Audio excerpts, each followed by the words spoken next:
And welcome to the Laughing Monkey Music Show. We have Eric Bazilian on today. We're going over his new album, which is coming out in a week, 2 weeks. Less than a week. It's coming out this Friday, the 14th.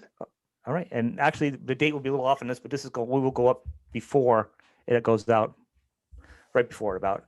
It's a little press for it. So the album, this is your new album. You've got 10 tracks. You've had a couple of videos out prior to this. There's little sneak peeks for people, and off the bat, it's a stellar album. Thanks. I'll be honest with you. I don't really review many albums that if I don't review them actually. I don't like them at this level. It's so good. I'm looking down at some notes. I say we jump in, but I want to go through some tracks with you, break them down, and kind of talk about, like I said, some of the musical instruments and pieces you did with them, because you do have a lot of really interesting pieces, and you're really good with string instruments that aren't so common. Right. Yeah. This is like the perfect happy melancholy album that you didn't expect that you needed for 2021. It's like, you know what I'm saying? It's got the perfect, it's like, it's very reflective. Like it's almost because of the time period it fits. Like, you look at it like, I'm sad because I'm inside, but I'm happy because I have a job or I have my health. Like that's what I'm saying. It's like happy, sad. And it's done in a way where it's not mopey, it's upbeat, and it's like the light at the end of the tunnel. And I have gratitude, and the music's very upbeat with it too. So it's kind of a little journey. Yeah. That's how I take it. I hope I don't misrepresent any of it. Stop me at any point. It's just one opinion. I think I'm going to quote you on that. I think that's very well put. And if that's what I delivered, then mission accomplished, because that's. You do. I was thinking about this week. I'm like, how? And you feel free to use whatever I say. It's so good. It fits the times. It's kind of healing in a way and cathartic in a way. For me, it certainly has been. I mean, a lot of the songs, some of the songs on this, I wrote before the COVID thing happened, and they were because I'm away from home. I've been spending most of my time here in Stockholm, where I'm sitting now 6 hours ahead of you, really for going on 4 years now. And it's been interesting. I feel very comfortable here. I speak the language. My wife's Swedish, my children are half Swedish, and but at the same time, I really, really miss my home. I miss my studio, although I have access to it when I do go back there. But our house is rented out, so I'm at the mercy of friends who have all been wonderful. But then when COVID happened and I couldn't go back, that's when things really started heating up. But what's that? I said, started to change for you. It just sort of became more of what it already was. I mean, I was already in this weird place where I'm like, feeling dislocated and like, where am I and where do I belong? So then when the pandemic happened and all of a sudden you can't go anywhere, it just made all of those feelings even more intense for me. Because when we talked the last time we talked, you were actually in your studio. You were happy. You had your piano, and these are some lyrical references in your songs and stuff. But you're like, it's kind of weird because I'm looking out and I'm seeing somebody else in my house. Yeah. Your house was rented out, but you could get access to your studio.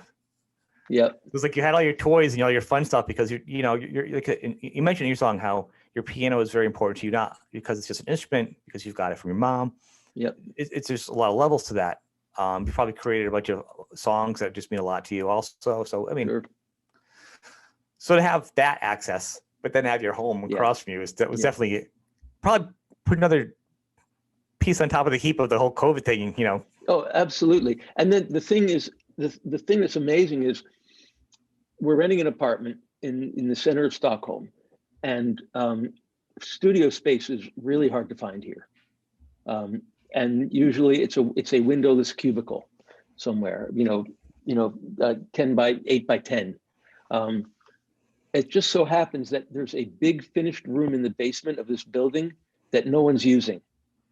And I stumbled into it, and I asked, some of the neighbors, would you mind if I set up a little studio there? And they were like, great, please, we'd love for it to be put to use. So I got a table, someone gave me a pair of little monitors. I've got my little United Audio Apollo interface, a couple of good mics.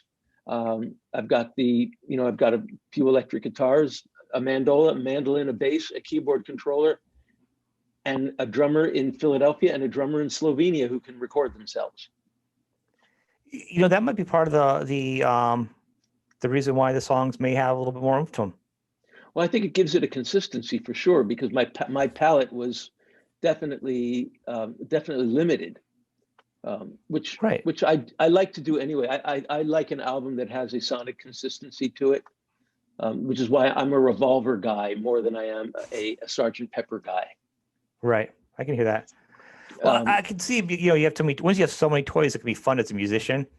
But how much are you going to use before you're make all these crazy sounds and stuff? Where you're like 8 months, 10 months finding a weird sound in the studio for one song, and it's like, yeah, you can't. Like I can hum all these songs back. Like some songs from certain bands, you can't do because a lot of their sounds are studio, like an ambience, open space sounds, like a weird. You can never recreate it. These are all songs you can pull up anything off my shelf here and sit down and play it and learn it. Cool. You know? That's the idea. I mean, you know, for me, when I hear a recording, I need to be able to see the instruments. I want to see a drummer. I don't want to see a guy at a laptop going boom. You know, I want to see a bass player, you know, which is why, you know, a lot of the, you know, music that's produced today, and it's really well produced, but all I see is a guy with a laptop. It's sterile. And I love this. And that's one of my favorite things is I can see this is a musician's album, and I love to promote albums like this because it's, I think the word organic is overused, but it's such a singer-songwriter album. But then when you get done with the song, it feels like you've got a full band behind you doing the songs at the right times. Yep. The balance. It's, you know, and I guess it's because I've really only probably like a handful of albums I've heard this year that are this consistent from top to bottom. This is about the few ones I've reviewed on my show because there's nothing out there. I love the fact your studio, is that the one you do all your videos? Like you look like you're in the basement. Yeah, yep. It's in the basement here. I think it's fun. I think I like it. That's what kind of when I came across. I was like, that's really good. It's kind of like a really basic feeling, and it's kind of nice actually. It's kind of I don't know. It feels natural. I mean, it tells a cohesive story, I think. It does, and you've got the songwriting skills, and clearly there's no distractions. You're focused. This year's been a year full of a grab bag of a hot dumpster fire of emotions. So you've got the emotions there. You have the years of the talent, and then you've got some great instruments, like guitars. You've got some really special instruments, and then you have the focus because you have nothing around you. Yeah. It's a perfect storm to write this album, you know. Yep. Let's just kind of jump in, all right, and tear it apart. We'll start at a high note. It is a high note. It starts off with a really good upbeat song, and it's, I think, important for me, and I know you speak on this, is when albums are done, the order the songs are done is very important. You know, and it's like just do it. Sometimes it's just a weird mixture, and you're like, but what makes a really good album is also how the songs work together in order. Yeah. And this plays to that strength. So high note, when you want to kind of jump in, it's, you know, that was one of the earlier ones. I think I wrote that in March or April. I think that was probably April. And it started with a mandola riff. You know, most of my songs start with a riff, a melodic chordal thing. And really, for the past 15 years, I've been writing more on the mandola than anything else. Now, the mandola that I have is it's not strictly speaking a mandola. A real mandola is like a viola.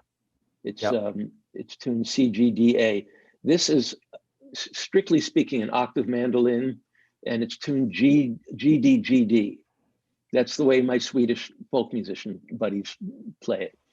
And I just love the thing. And sonically, it functions like an acoustic guitar, but it doesn't sound like an acoustic guitar. It's got like a character that's pretty unique.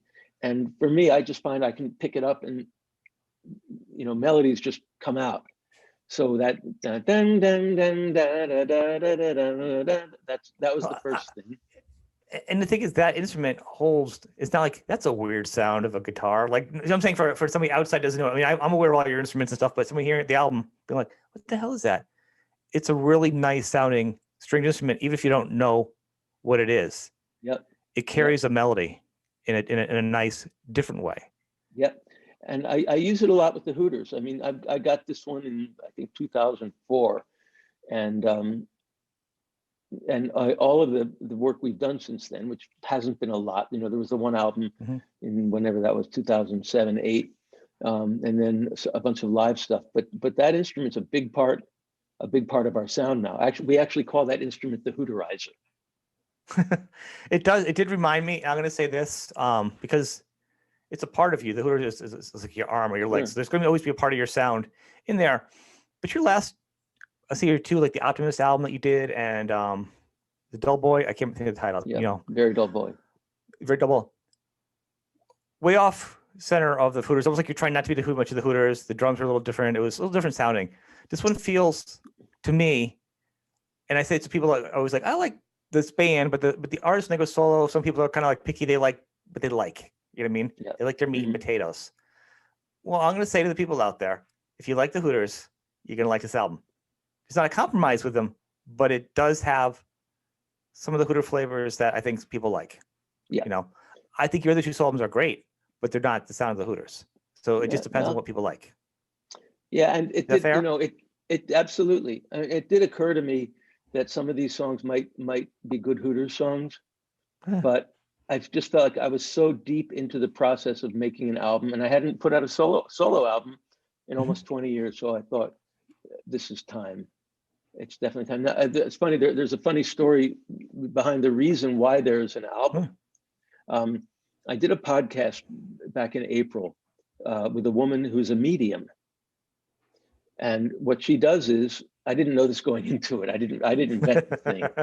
But what she does is, she'll channel someone that you name who's gone to the other side, and you can ask them questions. So I said, okay, my father died in 2017, and he was always a huge supporter. I mean, until the end, he always came to our shows. He was always dancing. I love that. I love when I hear my parents are supportive of their kids do music. I just love to hear that. That's my favorite thing. I can never get tired of hearing that on this show.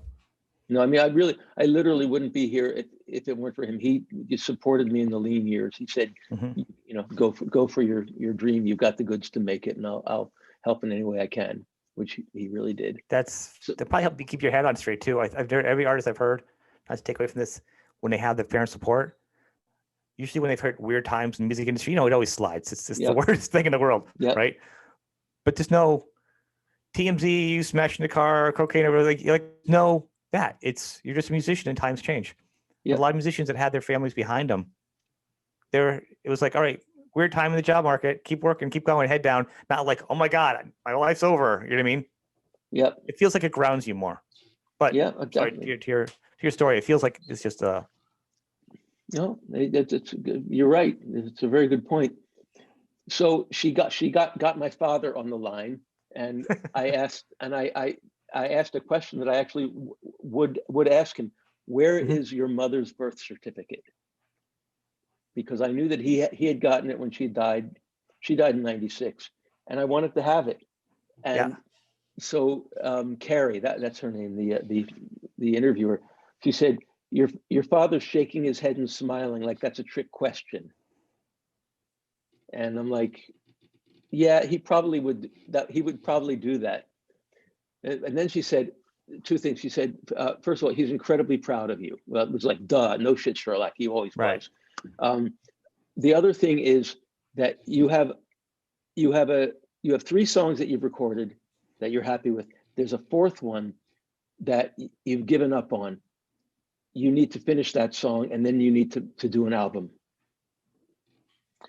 And at the time, I couldn't think of a song that I had given up on, because I very rarely give up on a song. Right. And it wasn't until the next day when I opened up Pro Tools and looked inside my hard drive, I had started a song called Back in the 80s that I had given up on. So we'll go back into that song because it's a really good song. We can break down a little bit more. But so that led you into picking up the pieces. Now, approaching the album, so you had a couple songs, and the market being so different, if you don't mind me explaining, like how do you put out yourself, or you kind of put out in your own, like how does that work now? And there's so many different options. Yeah, I'm doing what everyone does. I have a digital distributor. A lot of people use CD Baby, or they use DistroKid. Amuse is a big one here. I'm using a company called Symphonic because, and then right. Well, and then I also have a digital PR company, promo company, trying to get me on third-party playlists, and it's money I will never see back, but no. I need to do it. It's hard. It's really hard because, like I was saying to you, and we were talking earlier, I'm going to break the third wall here. If this came out, the market's different. There's no such thing as platinum albums out. It's just not our world anymore. We don't live in that world. Yeah. And thank God we lived in it, or whoever you believe in. Thank God we got to experience it. You got to experience it with the albums.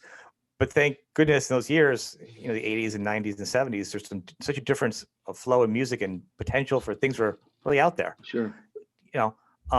Nowadays, it's kind of, algorithms. I joke about the algorithm with my show, with things. Yeah. I'm like, algorithm, get off my front lawn. It's like, it's, you know what I mean? It's like that pesky kid. This album, it's a full package. It's, the question is, how many people are going to be able to get to hear this to the right places? Yeah. I hope you can just playing with this, touring it or something. It's. Yeah. Unfortunately, touring isn't an option right now. Oh, right now, right. And by the time touring becomes an option again, I'm going to be really busy with the Hooters. True. I didn't know, because sometimes when a band does a gig, they go out and they'll be like, they'll do 2 shows and then they'll have a couple days off, and somebody goes, oh, well, I'm in town, I'm going to go to a club and just do go acoustic or something. I didn't, what I'm saying, stuff like that. Or you do like a little live acoustic-y thing, downloading thing, like just a recording. Because you have so many great acoustic live things out there when you just kind of like, I don't know, you're just doing something I saw and you were playing, like in a living room playing songs. You're just like a lot of fun. It's nice. And these albums could play well at a festival, or it could play in a small room, Yeah, well, hopefully I'll get the chance to try all of it. I think so. And I want to say, regardless of big or small, because this should be something like we're really proud of. This is a crowning achievement of a full. It's what you want to do. It's the Beatles. It's the perfect, simple sounding pop album, but when you pull it back, it's not very simple. Right. No, it's definitely, when I try to show my parts, guitar parts, bass parts, whatever, to other musicians, I realize I don't play like the other kids. I definitely have a twist on whatever it is my fingers do and the way my brain works. You do, and you have to really listen to it. I took the time, as people was listening, to pair us apart for a week, so I really kind of went through it. But when you hear the first song, we'll get to another song, it sounds very simple, very catchy. You're like, if you're not really listening to it, and you have a lot of stuff pulled down, it's not over the top. But when you look under the hood. Under the hood, yeah. That's your phrase. Yeah. I was going to go with that, but you beat me to it, so. So much more to it. Yeah, I know. I try to keep the productions, simple. Mandola, usually double track because it sounds good like that. Then I have a rhythm guitar part, and one on the left, one on the right, and lead guitar up the middle, and vocals, maybe a keyboard somewhere, and then that's it. Well, so actually, this is the one, and like I said, listen to all of them. In the high note, we're talking about, to me, it's got like look back at the good times. It's kind of big, and it's kind of a bouncy song, kind of a bump, but I'm kind of feeling good. Verse, it's like a verse, chorus, but then you have like the high note, but then after the high note, you have like almost like an extra bonus chorus melody. I love when songs have those. You do like once or twice in there. You kind of go, we're here, chorus. Oh, you know what? Let's go up here one more level, which is super fun. I think the high note is sort of my message to myself, basically saying you're not done yet. You've got another mountain to climb. You've got another river to cross. And this album is on your sleeve. This is your heart on your sleeve. Well, they all are, but this one is my heart now on my sleeve. And I think it's sort of a message for everyone, is especially with the times we've been going through, and not just with this this pandemic, but with politics and everything's just been like kind of a mess. And we need to hit the high note again. We do. And we can. I think we can. I try to be the optimist in all of this. And the funny thing is, the day after I wrote the song, a film came out called The High Note. And I was going to call the album The High Note for a long time. That was the title. And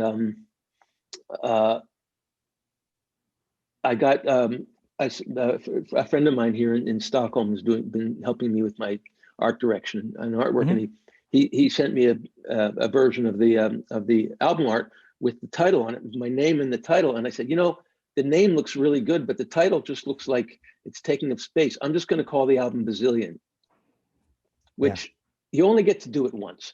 McCartney did McCartney 2, now McCartney 3. I never did that. And every title had, though it wasn't something I intentionally did, but The Optimist, A Very Dull Boy, they were self-referential in some way. It is. And in those two songs, in those albums, I would say, listening to me as an outsider, I hear you being an optimist and a pessimist in those. Well, yeah. This one, I say your heart's on your sleeve, I almost feel like it's more of your underbelly, and it's much more of you showing a little more emotional, not being so much of a pessimist, kind of like you're talking to yourself, and it shows a little bit more inside of like your heart, and not being so flip, optimist, pessimist, like on the other two albums. Maybe? Well, yeah, I mean, it's funny because there's definitely a dance that I needed to do to keep the positive in it. Not I'm going to skip ahead a little bit, but I Miss Everything originally was just I miss everything, I miss everything, I miss everything, I miss everything. It was really kind of a bummer because I was feeling like really a bummer that day, and I played it for my daughter, and she said, "Dad, that's really good, but where's the silver lining?"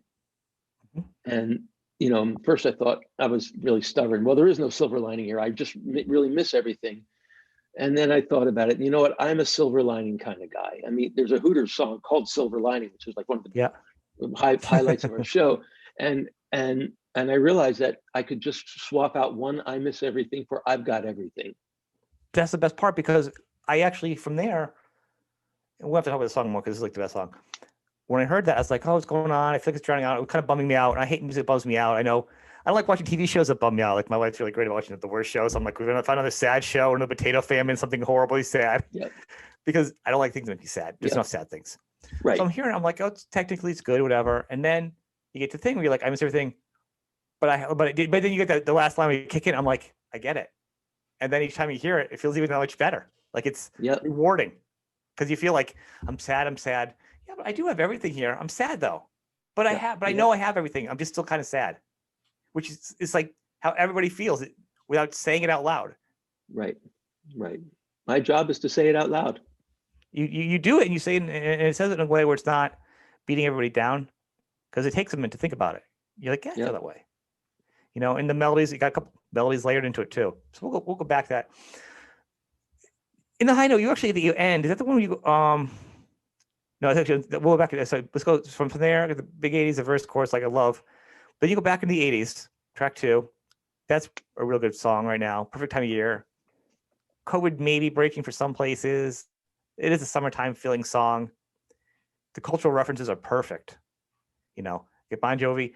And then the way you phrase having the Thompson twins, you don't do it as in a ABC type of thing.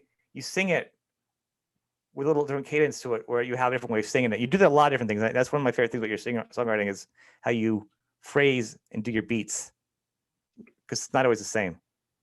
And that's all totally instinct. Is it? Yeah. I mean, the way I usually write is I kind of get into a trance-like state. I had already recorded a basic version of the track with the mandolas and the guitar part. And this is one song where I actually did have the title first. Okay. The title and just the melody. Back in the 80s, it came to me. That came to me. I actually have a voice memo of that. But the rest of the song, I just that the melody suggested the mandola riff, and then I just started singing, and that's what came out. Back in the 80s, we had Big Hair, You Had a Fast Car, and Places to Go. There was Bon Jovi, Living on a Prayer, and we had the Thompson Twins, To Hold Us Now.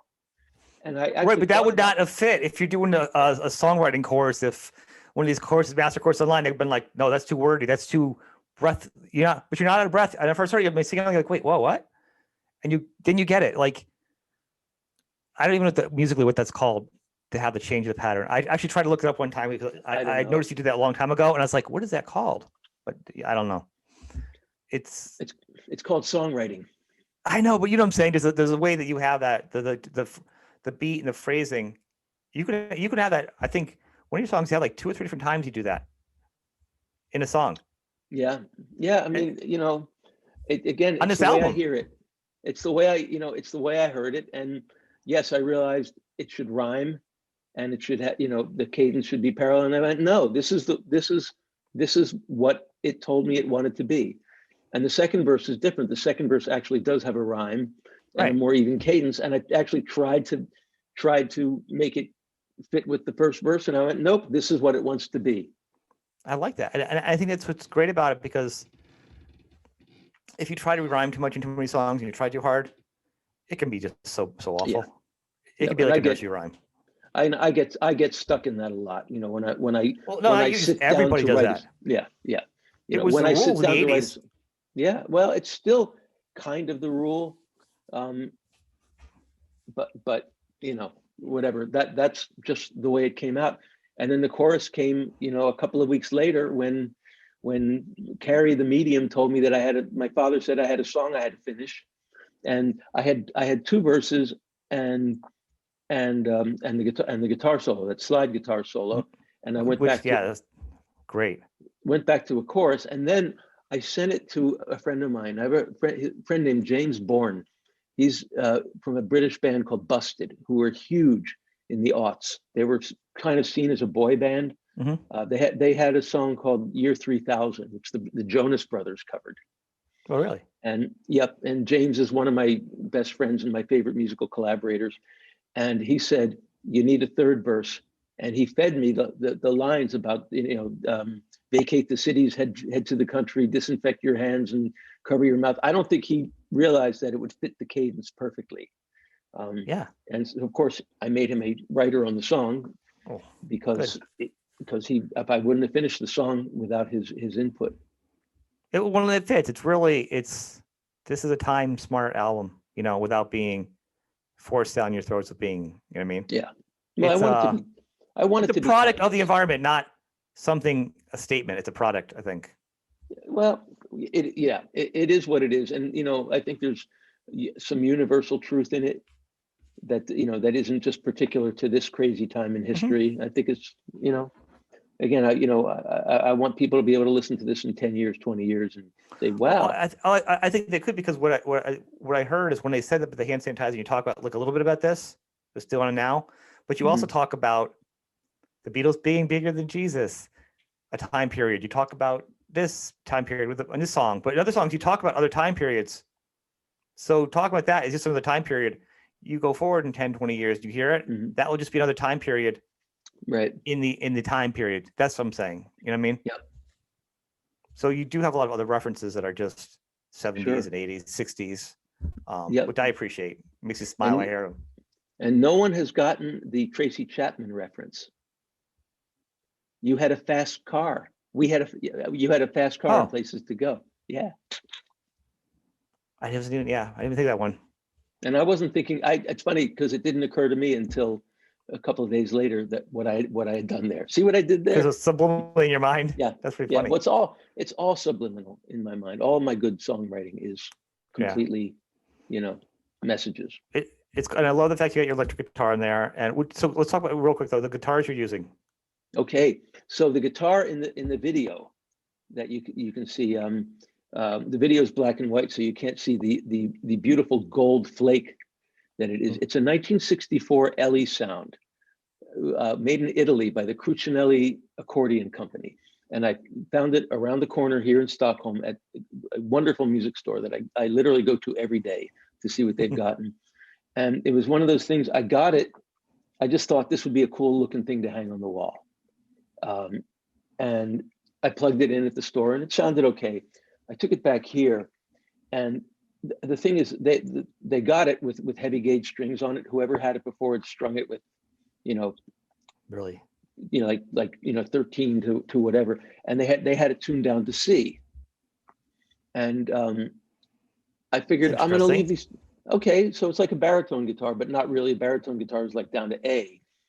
But I realized, back in the 80s is in the key of B. Now, the thing is, B is a great key for my voice, because I have like 5 good notes, and they're all in the key of B. That was another potential album title, Songs in the Key of B. But so I realized if I tune the guitar up a half step to C sharp, I can play in D, which is a great key to play guitar, on guitar. So I'll play in D, but it'll actually be in B. So that's what I did. And the guitar has 4 pickups, by the way. Now I'm usually, 4. Now most of my guitars have 1. You know, I'm a Les Paul Jr. guy with the Hooters. That is the official guitar of the Hooters. And even that 3 pickup Voren Saku that I have, I mostly just use the bridge pickup on that. That's my sound.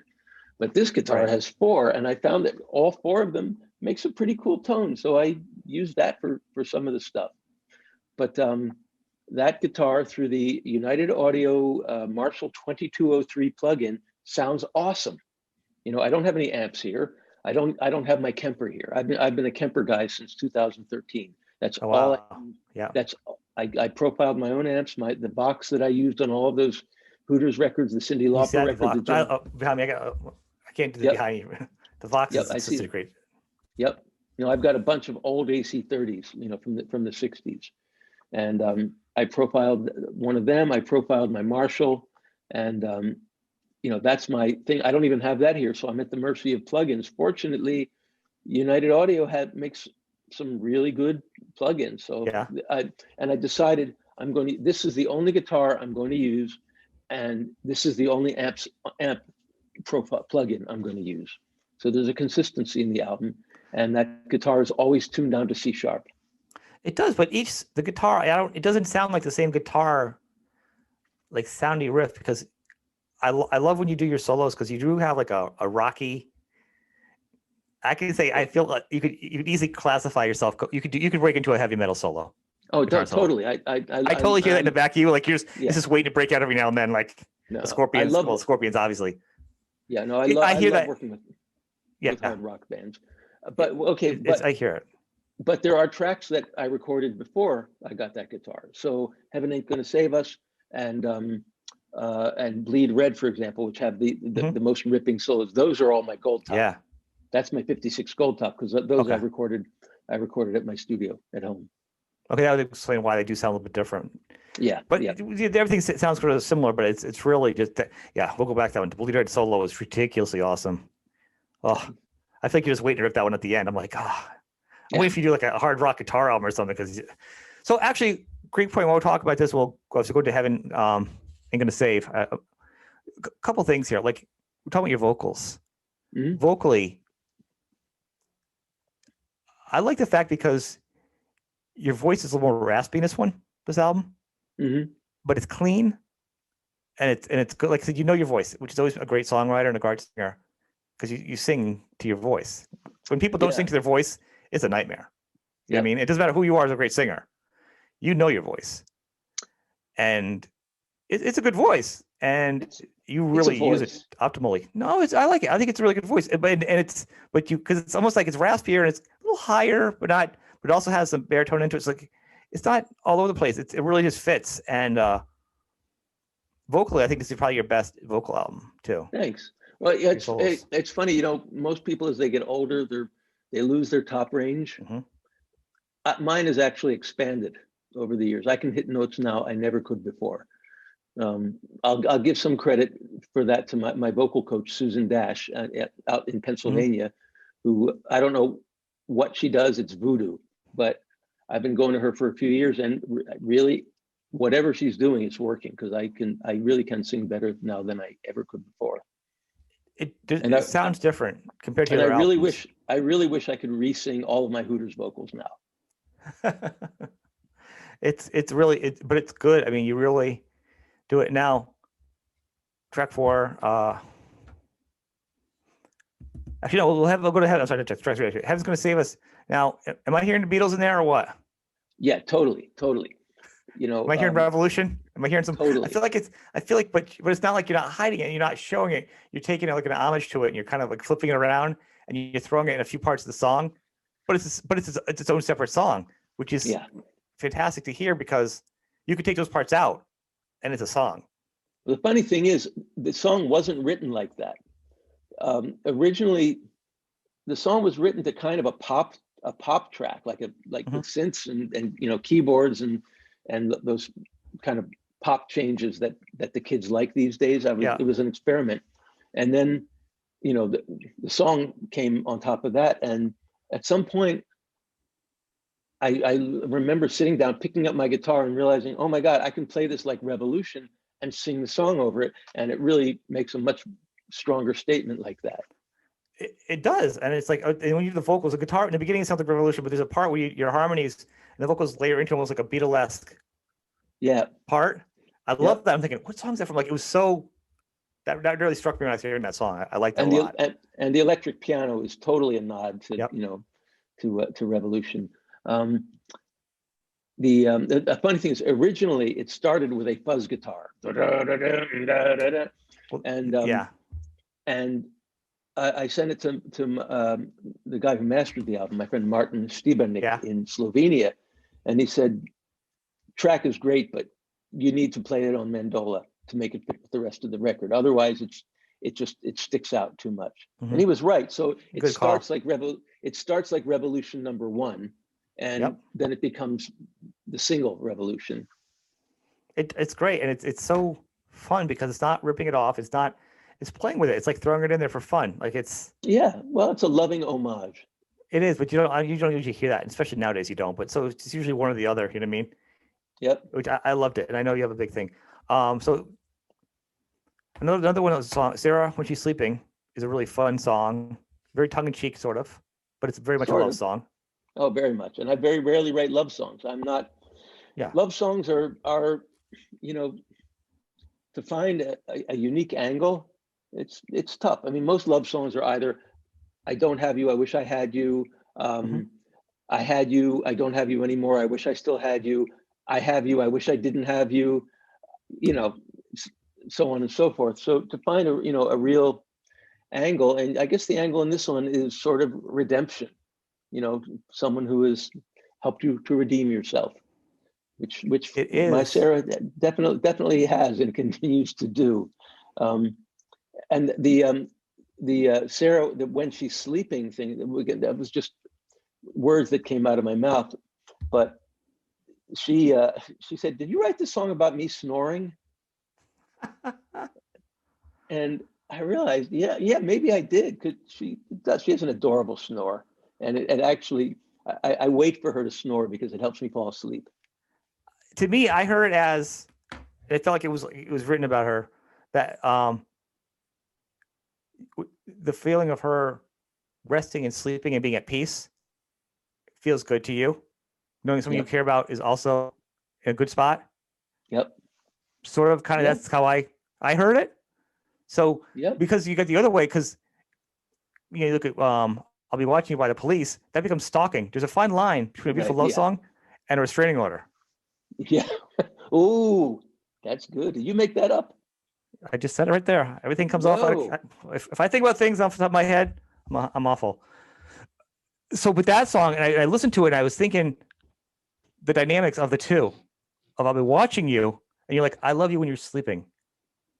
I'm not creeping. I love you when you're sleeping. Right. And that becomes more of a heartfelt, personal ballad.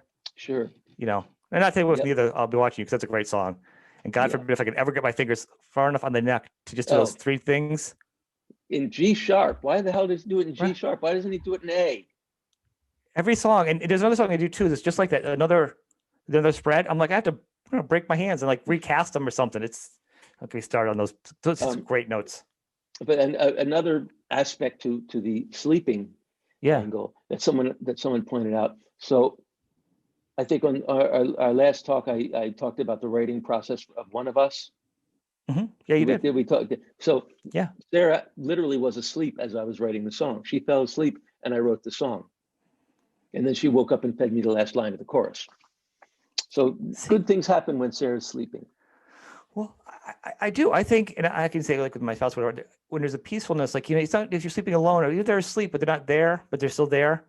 Mm-hmm. An energy or synergy of love. It's something that unless you know it and experience it, you know it if you know it. You know what I mean? Yep. And I can feel that when you do that.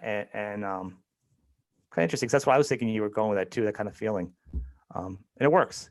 It's a fun song too, if you don't really think about it. You know what I mean? Yeah, it should be fun. They should all be fun. Well, they are, but high, upbeat, got a nice little COVID upbeat outlook on it. I love the guitar running through it. Yeah, that's the riff. Ellie. That's the Ellie also. Yeah, the Ellie sound. Nice. Yeah, that was one. Again, mandola riff. I had no idea what I was going to sing. I think the chorus came first. And then I was really frustrated. And, I said, I'm just going to sing something. So I put it in record and I sang, I want to write a happy song because I'm feeling kind of low, no direction in my mind. Very Dylan. Tell me which way I should go. I heard that. I heard a little Dylan in it. And I played it back. I went, wow, okay, yeah, that works. And then, then the third verse, I want to write a happy song because that's what I do the best. Yeah. Which is really true. I'm a glass half full kind of guy, or I'm best at that. I try to be a glass half empty kind of guy, and I fail miserably. I just don't do down. Musically, at least what you put out, your output. Anybody who's followed you as the Hooters could easily see it. But also, like I said, when I listen to your solo albums, I hear the optimist pessimist battle. Yep. Which is really great for songwriting. Yeah. Because otherwise, you get too much of one. It's just if you get too much of a pessimist, you get the 90s, you get grunge. Yeah. If you get too much of the other one, you're gonna get So the battle of good and evil is always a good story. But that song is really quite upbeat, even though you're struggling. Yeah. It sounds like you're struggling with yourself. Sure. Yep. I am. We all are. And it's great to hear. I think people like to relate to songs without having to overdo it. All right. So number 6, track 6 rather. I Miss Everything. We've talked about a little bit. And I'm gonna say hands down, probably my favorite song I think you've ever done. Oh. And when I heard it, I thought it was very simple. It was okay. I was like, oh, all right. Kind of bummed me out. When I first heard it at the beginning of the week when you sent it to me, right? Yeah. And it was not my standout track of you've ever done. I'm like, I figured it's just be that track, Yeah. As it went on, and you go through the course of everything, and then you have your little pieces kind of redeem yourself. You're like, I like everything, but I appreciate what I have. Or paraphrasing. And it kind of says you really own it, and it's a great feeling that it almost makes me think about myself. I'm like, you know what? I am sad, but I do appreciate everything. I was feeling self-reflection from those words, which kind of pulls you out of yourself out, which is great. And I think it's as powerful as God is one of us. It's just, I think it's probably, like I said, one of your best songs. And I'm including Hooter songs. So thanks. To me, that is going to be the one. And the more I listen to it, and it sounds great. And this whole album sounds great with headphones. So it's not just, and tell the people in the audience, I listen to it when I do an album review, I'll do computer speakers because you're at work, or you'll do these speakers, small ones. And I'll hear it in the car, I'll work, I'll absorb an album. So how you feel it, where it works best. Because you certain albums, you're like, it's a beach album, it's this album. You know what I mean? There's certain things I'll do yard work with, whatever. This one is pretty flexible. It's pretty pliable, where you can kind of just listen to it and put the windows down. It sounds good on good speakers. You really want to appreciate, you want it in stereo. If you have a decent headset, I put my nice headphones on so I can hear all the little nuances that you do, the right and the left, and the mandolin and stuff. That's where I think me and I Miss Everything fell in love. I'll invite you to the ceremony when we get married, because I think that is where it happened. So that's just the a good one. That's ringing praise. Thank you. Oh, there it is. Where Home Is So that's a good rocker. Yeah. Like the drums kind of pick up in it, which is interesting. Is the album is like very, like I said, consistent. Your last album you did, Doughboy, a lot of your songs start off with a lot of drums. Yep. Which is an interesting choice because a lot of songs don't. Not you have like one song in every album that kind of drums, but you had like the first half of the album just starts off with crazy drums. You're right. And actually, there are no live drums on that album. That was, I mean, they are live. They are live drums, but not recorded for me. Those were just stereo audio files of a drummer playing different beats that I chopped up and made for that album. And I thought about replacing it with live drums, but why? It sounded great. It was fun. It's a fun difference. I'm like, because that's something you don't usually hear in a thing, and the amount that is the energy is so crazy going into each song too. Yeah. So that's a big difference in this album where it's not with that. But in this Word Home is really good. I really like the drums in this. I like the drums and everything. I actually think this would be a great song if you ever play it live, like a second to the last song, live song. I could hear the song kind of like bringing it home. And then of course you have your big single or your, you know what I'm saying? But like one of the last couple rock out that people may not know, but they can all rock out to. Mm-hmm. That's what I think I would do with that one. Cool. Track 8, take you with you. First off, I love the phrase right there. Take you with you. It's ownership. It's good and bad. Wherever you find yourself, there you are. Yeah, it's great. You get an A+ on the electric guitar on that one. Thanks. Now that one was written and recorded in 2013.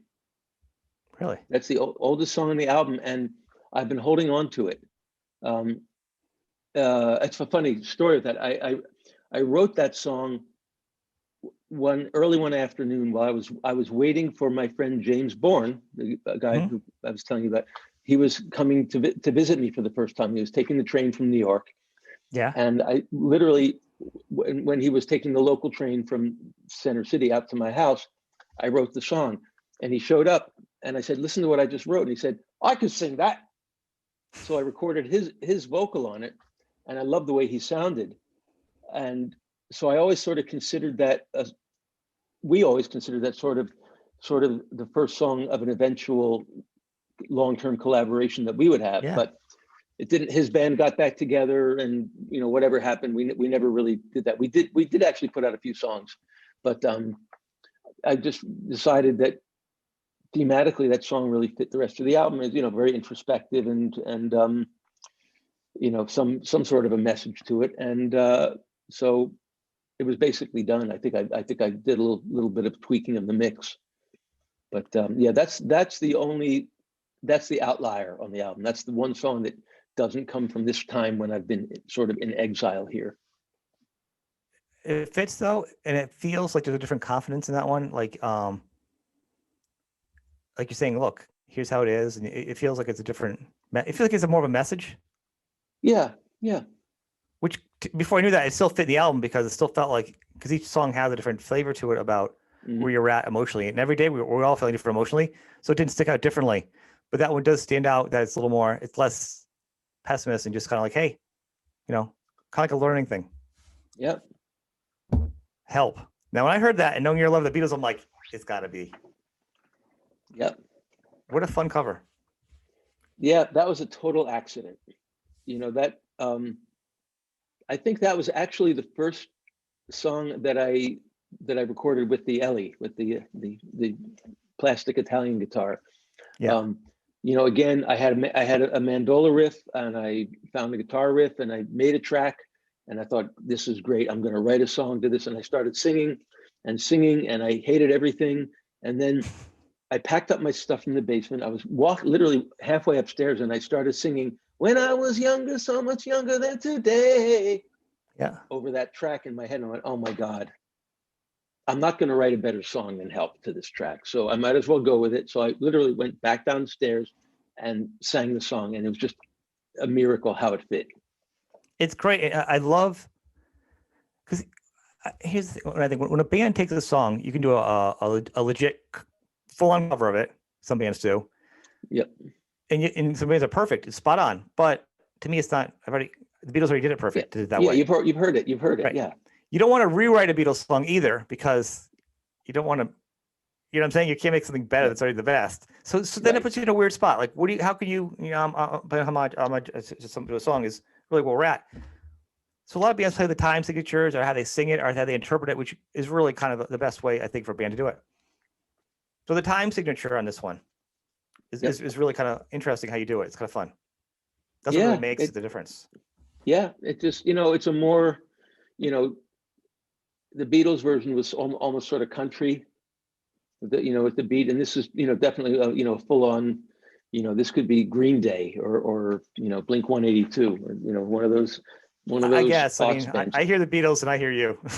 Like, to me, I hear the Beatles and stuff. I hear your voice. You hit some Paul McCartney similar in there. Yeah, I got that C sharp. Although Paul would have done it in full voice, I had to do it in falsetto. But you know what I'm saying? When I heard it, I had to go back and hear something. I'm like, God, that is so spot close on to like Paul McCartney. It was like really good. That was a really good, like, right on it. That's a fun song. The last song you have, Bleed Red. We're talking the guitar on it is just ripping. The hard rock heavy metal guitar soloist inside of you. It's just waiting to come out whenever you get a chance. It's self-reflective. And what I think is interesting, and I can relate probably more to it with my age. I'm a little bit younger, but I'm probably more close to your age than I am to the kids nowadays.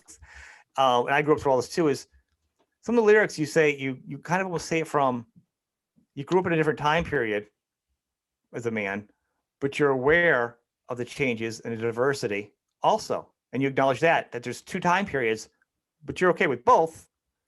And the importance of that, despite there's two differences or three or whatever, everyone's the same. Well, yeah. I mean, that's kind of what you say, but I think what stuck out to me is generationally, I feel like there's like, you say your generation, my generation, I feel more like back in the 70s and 60s. And to me, growing up, what a man was, and to what things are the past couple, 10, 15 years are totally different. To the kind of parent I'll be to my young kids is different than who my parents were to me. Sure. So it feels like it's those two different spots are talking, and once again, it's another good song. It's vocals are great and the guitar's great. It's hate to gush over the album, but so it's just stand up. That was a last minute addition. I had a lot more tracks. I could have put 20 tracks on this album, and I was going to do 12, and I had 12 for a while, and I just realized, these 10 tell the story. I want to thank you for being on the show. This is a great album. It's coming out on Friday. Hopefully this will be up before then. We're going to push it. People go out and get it. It's on all different platforms. It's going to be on iTunes, Spotify, which sucks the soul out of musicians. I say it all the time. Artists will say it's on Spotify. I'm like, well, I'm going to hear it then. You better put it on iTunes or something. But it's on Spotify for people to have it. Like my wife. It's going to be everywhere pretty much. The website. You have a great website. They can reach you there. We just hit the 40 years of the Hooters, so we can be looking for something as things open up with there.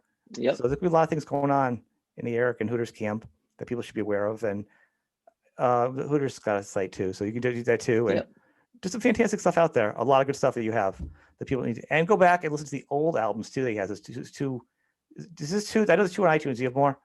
Those are the only two I know of for solo albums here. On iTunes, you have two. I have two albums, and there's some singles that I've thrown out there over the years. And then there's an album that I did with a friend of mine here in Sweden, which is we call it folk grunge. The band the artist is Bazilian and Wester. And we're trying to figure out how to put that on our individual Spotify sites, which we can do. We just need to enter some metadata. But if you go to Bazilian and Wester, Wester, that it feels like a solo album to me, because I wrote all the lyrics and it's all my vocals. My friend Mats plays the nyckelharpa. It's a Swedish keyed fiddle, and it's an incredible sound, and it's some of the best work I've ever done. So I think you'll get a kick out of that. Well, I think there's a lot of other stuff, and for people maybe that haven't, and if you're just like Hooters fan, this is a good gateway drug for you solo and Hooters. But that's then another take good some one. branches off. The Hooters. That's another good one. The Hooters is a good gateway drug. They're all yours. And and you have it on tape that says it. And then you can branch off and dig deeper into what I was saying early in the albums, the drums. People should hear the drums on the other, the Doughboy album. Yeah. Because you don't usually hear that. Those two albums really show it's fun, different type, but more optimist, pessimist stuff. It's it's similar to this. It's a little different, but this will really lead you down the path. There's so much other material that people should just kind of go into. Don't just stop at this album. I want to encourage, because doing this, I dug deeper, and then I didn't dig deeper under the hood.